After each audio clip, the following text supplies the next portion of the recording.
សម័យមើលតើអ្នកមានអារម្មណ៍បែបណានៅពេលដែលភ្ញាក់ពីដំណេកឃើញទស្សនភាពនៅក្នុងអវកាសតាមបង្អួចរបស់អ្នកក្រេបកាហ្វេក្នុងសន្តាគារដែលអាចកូរចរជុំវិញភពផែនដីក្នុងល្បឿន 28,000 គីឡូម៉ែត្រក្នុង1ម៉ោងក្តីសុបិននោះអាចនឹងក្លាយជាការពិតនាពេលឆាប់ខាងមុខនេះប្រសិនបើអ្នកមានប្រាក់ប្រហែលជា$5 លានអាមេរិក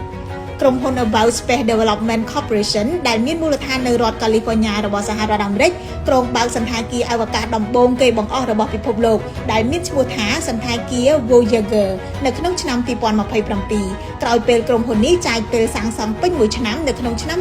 2026 ខាងមុខនេះបើយោងទៅតាម Business Insider ទស្សនាវដ្តី Aki Expo E-Magazine បានរាយការណ៍ថាសន្តាគារនេះត្រូវបានរចនាឡើងជារង្វង់ដោយកង់បង្វិលដ៏ធំមួយ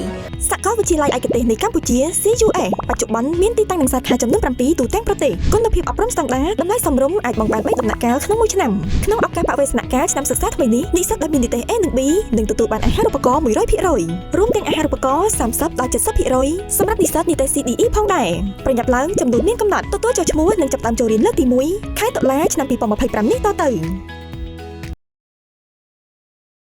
វាវិលជុំវិញផែនដីក្នុងរយៈកម្ពស់ពី500ទៅ2000គីឡូម៉ែត្រគឺខ្ពស់ជាងការហោះហើរតាមយន្តហោះពាណិជ្ជកម្មរាប់ពាន់ដងឯណោះយន្តហោះដែលហោះលើមេឃមានកម្ពស់ពីផែនដីត្រឹមតែ10ទៅ12គីឡូម៉ែត្រប៉ុណ្ណោះរចនាសម្ព័ន្ធបង្វិលរបស់សន្តាគារនេះត្រូវបានរចនាឡើងដើម្បីបង្កើតទំនាញសិប្បនិម្មិតដោយប្រើកម្លាំង Centrifugal ដែលអនុញ្ញាតឲ្យភ្ញៀវដើរលេងញ៉ាំអាហារនិងគេងបានដោយដែលពួកគេកំពុងរស់នៅលើផែនដីដូច្នោះដែរដើម្បីស្នាក់នៅសន្តាគារនេះគេត្រូវធ្វើដំណើរតាមរ៉ុកែតដូចជា Starship របស់ក្រុមហ៊ុន SpaceX យោងតាម Business Insider ការស្នាក់នៅអាចមានតម្លៃប្រហែលជា$5 លានក្នុងមនុស្សម្នាក់សម្រាប់រយៈពេល2ឬក៏3ថ្ងៃដោយរួមបញ្ចូលទាំងថ្លៃធ្វើដំណើរតាម Starship ផងដែរក្រុមហ៊ុនអភិវឌ្ឍសន្តាគារនេះសង្ឃឹមថាភាពជឿនលឿនផ្នែកបច្ចេកវិទ្យានឹងអាចបន្ទាបតម្លៃស្នាក់នៅនេះនាពេលអនាគតសន្តាគារ Voyager អាចទទួលបានភ្ញៀវ280នាក់ដោយផ្ដល់ជម្រើសបន្ទប់ស្នាក់នៅប្រណិត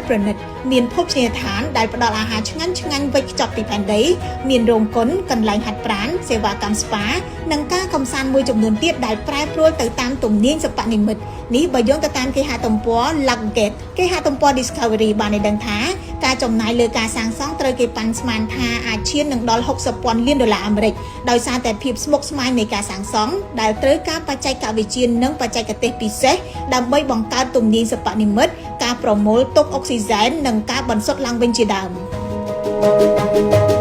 សាកលវិទ្យាល័យឯកទេសនៃកម្ពុជា CUS បច្ចុប្បន្នមានទីតាំងនិងសាខាចំនួន7ទូទាំងប្រទេសគុណភាពអប់រំស្តង់ដារតម្លៃសមរម្យអាចបង់បាន3ដំណាក់កាលក្នុងមួយឆ្នាំក្នុងឱកាសបរិវេណការឆ្នាំសិក្សាថ្មីនេះនិស្សិតដែលមាននិទ្ទេស A និង B នឹងទទួលបានអាហារូបករណ៍ 100% រួមទាំងអាហារូបករណ៍ 30 ដល់ 70% សម្រាប់និស្សិតនិទ្ទេស CDE ផងដែរប្រញាប់ឡើងចំនួនមានកំណត់ទទួលចុះឈ្មោះនិងចាប់ផ្ដើមចូលរៀនលើកទី1ខែតុលាឆ្នាំ 2025 នេះតទៅ